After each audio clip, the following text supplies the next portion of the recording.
Salut les pirates, j'espère que vous allez bien. Je vous souhaite une bonne journée. Eh bien, écoutez, tout va bien entre nous puisque vous avez fait la formation cette semaine sur comment profiter de l'attachement de votre conjoint. Si vous êtes ensemble depuis plusieurs années, 5, 10, 15, 20 ans, et que votre conjoint vous a dit tout d'un coup qu'il ne vous aimait plus, rassurez-vous, il reste de l'attachement et vous allez apprendre tranquillement à transformer cet attachement en intimité et puis évidemment à revenir en couple et même aller en phase 4. Évidemment, il y a des couples qui traversent votre crise et qui divorcent, qui se séparent. C'est souvent parce que celui qui n'est pas en crise a commis beaucoup d'interdits, a fait des séances radio, a fait des lettres magiques, a fait des films «Moi je te suis», a fait des supplications, etc. Bref, des interdits.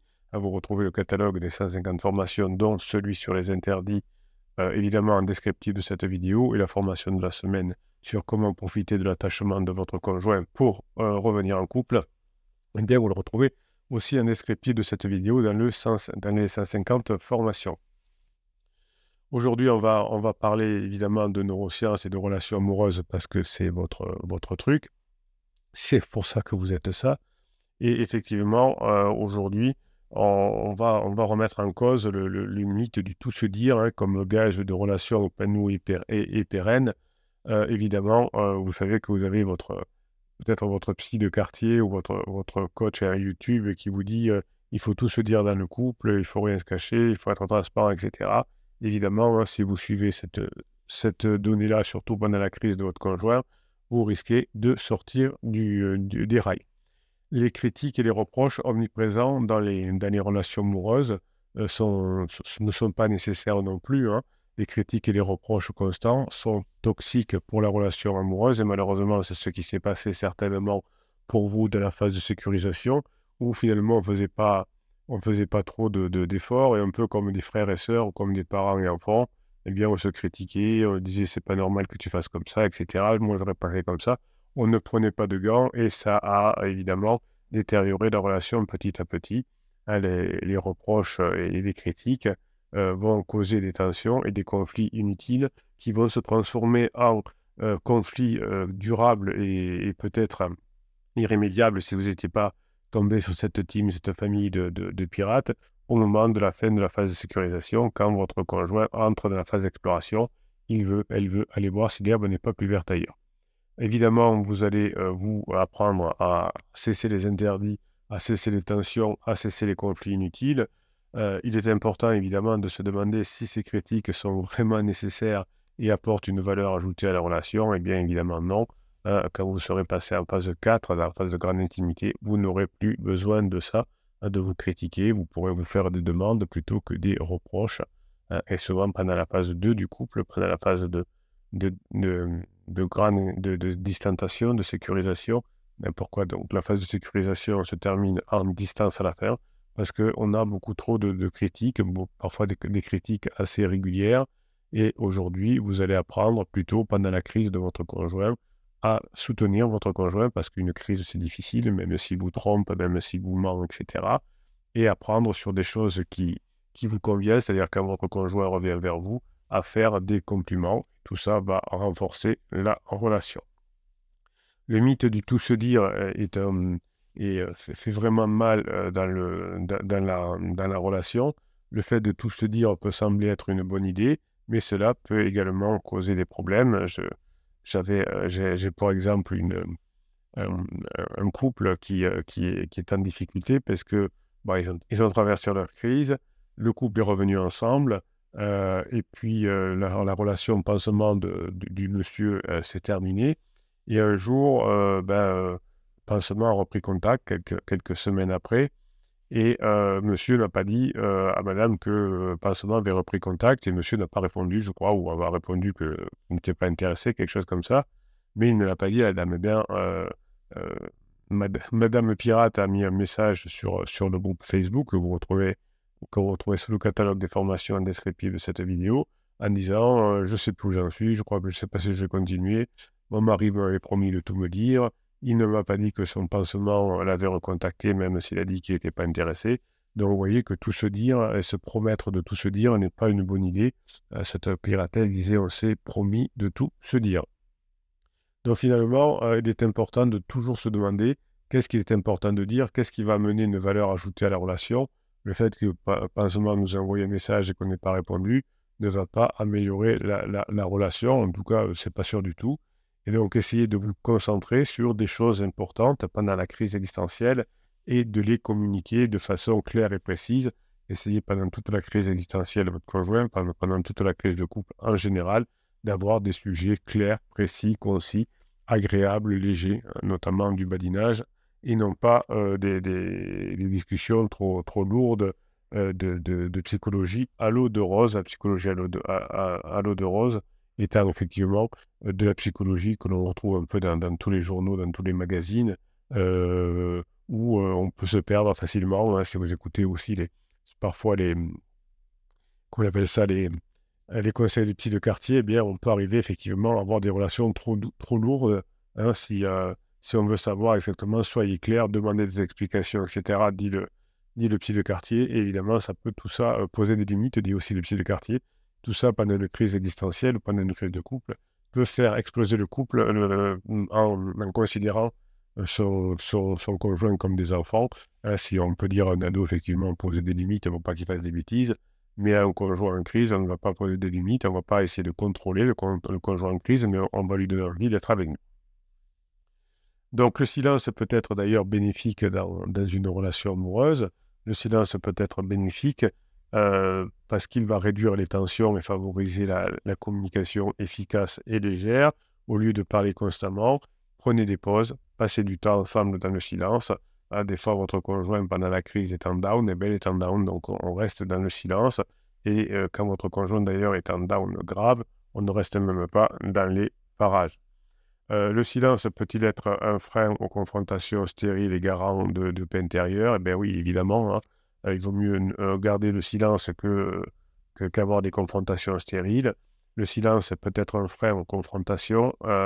Il peut aider à éviter les conflits inutiles, certes, et puis il peut favoriser cette paix.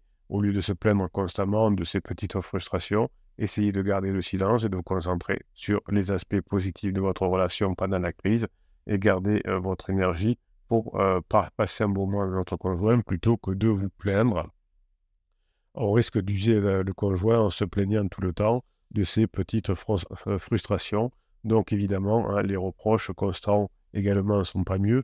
Donc si c'est même des reproches contre soi-même, en disant je suis fatigué, j'en peux plus, c'est une forme de reproche. Et à force d'être négatif, évidemment, votre conjoint qui est déjà négatif dans sa tête pendant une crise va pouvoir aller se divertir avec des personnes qui parlent de tout et de rien, mais qui ne se prennent pas la tête.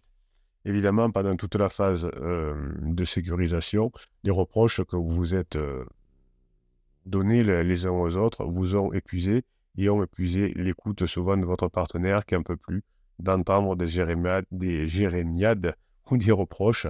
Évidemment, les reproches et les jérémiades n'apportent aucune valeur ajoutée à la relation.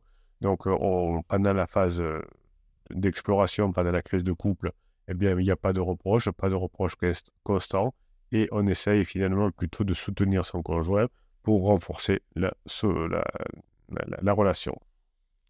Pourquoi le silence peut-il être bénéfique pour éviter les tensions? Eh bien, simplement parce qu'il va favoriser la paix intérieure des personnes. Le silence, vous savez, les personnes qui font de la neurohypnose le font en silence. La neurohypnose est une technique que j'ai mis au point qui consiste à avoir une musique, des ondes binaurales qui calment votre cerveau et aussi en même temps des messages subliminaux que vous n'entendez pas. Vous avez un fichier offert par formation, un fichier différent évidemment de neurohypnose qui parle de la formation.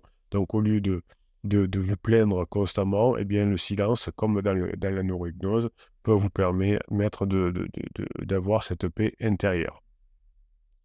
Est-ce qu'il est bien parfois d'avoir des désaccords anodins? Bon, oui, il vaut mieux avoir des petits désaccords anodins pour éviter les tensions et pour éviter d'en parler, parce que sur des petits désaccords anodins, évidemment, vous pourrez libérer de la tension, mais il est important vraiment de se demander si même ces petits désaccords anodins vont apporter quelque chose de supérieur à la relation. Donc, au lieu de se concentrer sur les désaccords anodins, vous allez vous concentrer sur des aspects positifs de la relation. Donc le silence est bénéfique quand votre conjoint est en down, évidemment, donc vous allez bien avoir ça en tête, Et au lieu de se plaindre, au lieu de ces frustrations, au lieu de critiquer le conjoint, eh bien, vous allez évidemment passer à autre chose, puisque les désaccords peuvent être même résolus sans vraiment confrontation.